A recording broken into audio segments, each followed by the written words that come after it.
آشکار شد جلالت در خلقت انسان، ملائک سرایت مهر و محبتت، چون محبت تو ضایع نگردد.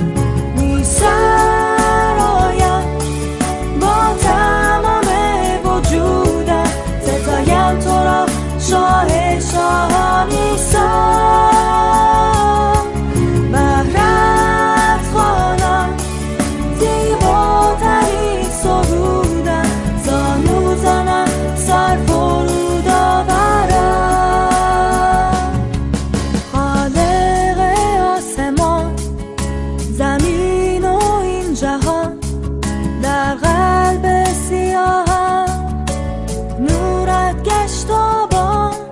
نزدت دعا کنم بشنو تو صدایم، چون بر تو خوانم ای خداوندم.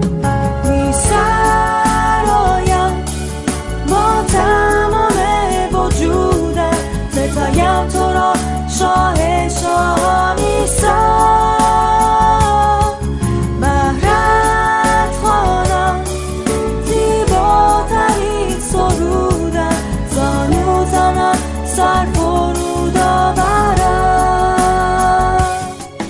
خالق آسمان زمین و این جهان، آشکار شد جلالت در خلقت انسان، ملائک سرایت مهر و محبتت، چون محبت تو ضایع نگردد.